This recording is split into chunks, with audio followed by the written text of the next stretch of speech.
C'est l'heure d'ouvrir la page culture du 64 minutes et comme promis, on va découvrir avec Jean-Baptiste Urbain en avant-première les images de la Nuit Blanche de Paris qui va démarrer dans quelques heures. Mais d'abord, je vous propose de faire un petit tour de manège. Regardez.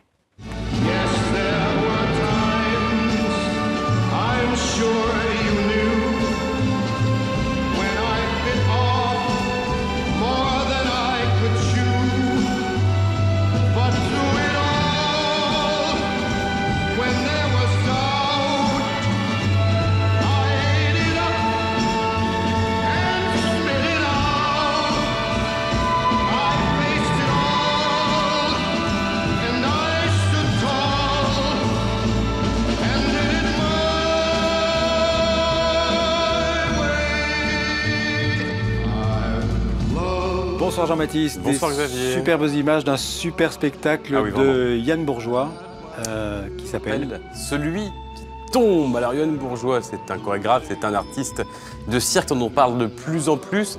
Là, c'est son nouveau spectacle. Vous avez vu, il y a cette espèce de plateau qui tourne, qui va être tour à tour un radeau de la Méduse, on pourrait dire, un vaisseau également, un tapis volant. Et donc, il y a ces 6 artistes, ces 6 acrobates, trapézistes également, qui tournent autour. Ça raconte un peu la vie. Il s'agit de rester debout, c'est un peu l'enjeu. Rester en équilibre. En équilibre, c'est le symbole de la vie. C'est absolument fascinant. Ça dure juste 1 heure et on est complètement happé par ce spectacle qui a été créé il y a quelques mois. Il est en ce moment à Paris au Théâtre Montfort. Et là, c'est complet. Mais ça tourne tous ces prochains mois partout en France. Et j'ajoute que ce garçon, Yann Bourgois, vient d'être nommé avec Rachid Ouramdan, co-directeur du Centre chorégraphique de Grenoble. C'est la toute première fois qu'un artiste de cirque est nommé à ce poste-là en France. Alors, Yann Bourgois n'est pas un inconnu de la Nuit Blanche, puisqu'il avait déjà été un des artistes qui avait participé à la Nuit Blanche de l'année dernière. Et donc, c'est la 14e édition de cet événement qui va commencer ce soir. Des installations d'art contemporain. Vous avez fait la Nuit Blanche en avant-première la nuit dernière. Avec beaucoup moins de monde, oui. J'ai une petite sélection pour vous de ce qui m'a le plus plu à moi et à Martin Van Den Bosch qui a tourné ces images. Alors, gros coup de cœur d'abord, regardez, pour cette installation. Elle est signée Dan Rosgaard, c'est un artiste néerlandais. Ça se passe dans le parc Martin Luther King, c'est dans le nord-ouest de Paris, dans le quartier des Batignolles, qui est complètement en train d'être transformé avec cette impressionnante vague bleue. Vous voyez, de lumière, elle flotte à 3 mètres du sol et elle donne l'impression vraiment de marcher sous l'eau, sous la mer. Ça plonge le parc dans une atmosphère très onirique, une immersion, Xavier, qui a un sens également. L'artiste symbolise, vous voyez, comme si l'eau montait dans son pays, les Pays-Bas, l'éventuelle montée des eaux, car pour la première fois en 14 éditions, cette Nuit Blanche a un thème. Les artistes proposent des œuvres qui résonnent avec le changement climatique. Et oui, et voici pourquoi. Ça nous semblait impossible de ne pas participer au questionnement et de ne pas inviter les artistes à questionner le public sur cette question qui est celle du réchauffement climatique. On va avoir bientôt une conférence qui va être une conférence très importante pour notre avenir à tous, qui est donc la COP21 qui aura lieu en décembre à Paris. C'était difficile d'imaginer une planète sans des artistes qui participent aussi à cette question. Ils le font depuis très longtemps. Là, on a décidé de les réunir dans cette manifestation qui a été inventée par la ville de Paris et qui permet de mettre en situation, telle que vous le voyez ici, et de vivre. L'idée étant ici de vivre plutôt des expériences que de faire des démonstrations et de laisser le public vivre des choses qui sont ambiguës. Parce qu'à la fois, c'est beau, c'est agréable, mais ça peut être aussi un peu angoissant. Donc les changements climatiques au cœur de cette Nuit Blanche. Vous avez d'autres exemples de manifestations qui tournent autour de l'environnement? Oui, bah tenez, juste à côté d'ici, du siège parisien de TV5 Monde, dans le célèbre Parc Monceau. Là, c'est beaucoup moins visuel puisqu'il s'agit d'une œuvre sonore, mais on va se taire quelques instants. Notre ingénieur du son, Sylvain, va pousser à fond les manettes. Écoutez bien.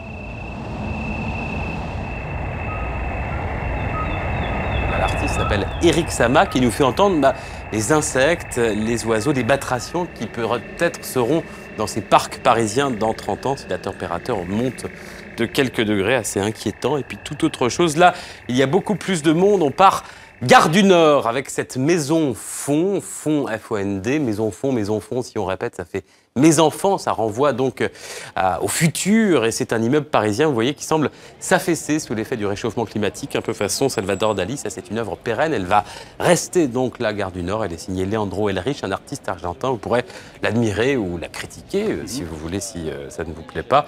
si vous arrivez à Paris, en venant par exemple d'Angleterre, de Belgique, des Pays-Bas, gare du Nord à Paris. Et alors la Nuit Blanche est aussi l'occasion de découvrir des territoires inconnus, méconnus, voire carrément inaccessibles à Paris en temps normal. Exactement, comme par exemple ce parcours, c'est dans la Petite Ceinture, les anciens chemins de fer de la Petite Ceinture, toujours dans le nord de Paris. Mieux vaut ne pas être claustrophobe et pas trop penser aux rongeurs qu'on pourrait croiser. Vous allez y trouver ces étonnantes peintures paéritales abstraites signées Michel Blasi. Et puis au bout du tunnel, tout au bout du tunnel, une performance, car c'est ça aussi, la Nuit Blanche, performance conçue par l'artiste de cirque Stéphane Ricordel. Ça s'appelle Nuage et de fait, chaque demi-heure, tout au long de la nuit, un trapéziste, vous voyez, hop, saute et ensuite tombe sur un nuage et il y a un trampoline. Donc c'est 10 mètres en dessous de la voie de chemin de fer. L'artiste Stéphane Ricordel a voulu réaliser un rêve d'enfant, écoutez. J'ai toujours imaginé quand je prenais l'avion que j'étais capable de sauter dans un nuage et de rebondir, que le nuage m'accueillerait bras ouverts. Donc voilà, ça fait partie d'un fantasme. Et après, plusieurs idées sont mélangées. C'est vrai qu'aujourd'hui, on parle beaucoup de climat et de dérèglement climatique.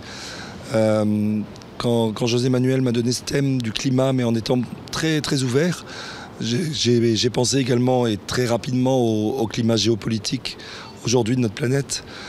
Et c'est vrai que le nuage, pour moi, c'est le seul objet, ou en tout cas, c'est un des seuls objets immatériels comme ça, très poétiques, qui appartiennent à la planète entière. Aujourd'hui, il est à Paris, demain, il sera à Kiev et après-demain à Damas. Ouais, il nous reste quelques secondes pour découvrir d'autres événements de cette Nuit Blanche qui commence ce soir, 14e édition à Paris. Oui, dans quelques minutes, rien que pour vous, Xavier Lambrecht, voici les mots de l'information des journaux qui reviennent en permanence sous forme de gouttes d'eau, des centaines de gouttes d'eau qui, vous le voyez, forment des mots, une sorte d'écran liquide. On peut même se mettre en dessous et se faire arroser par ces mots des masses médias. Autre chose, on parlait tout à l'heure des claustrophobes. Ici, arachnophobes, s'abstenir. Voici une araignée géante qui tourne en rond comme prise au piège dans un bâtiment. Ça s'appelle Spider Project. Voilà, c'est impressionnant. J'en connais qui n'iront certainement pas. Et puis, autre proposition autour du climat avec cette installation lumineuse et sonore du collectif Encore Heureux, le mot extinction. Illuminé avec ces gyrophares, ce qui crée une espèce de vague lumineuse assez fascinante. Ça se passe dans le nord-est de Paris. Et cette Nuit Blanche sera également l'occasion d'emprunter la nouvelle passerelle piétonne qui enjambe le périphérique parisien. La voici. La Nuit Blanche, c'est ce soir, toute la nuit, c'est gratuit. Ça a essaimé d'ailleurs un peu partout dans le monde. Et il y aura beaucoup de monde ce soir, contrairement aux images que vous avez vues. 1 million de personnes attendues. Vous pourrez en savoir plus sur le site internet, le portail info tv5monde.com. Donc je ne vous dis pas bonne nuit. La Nuit Blanche, elle a été faite la nuit dernière.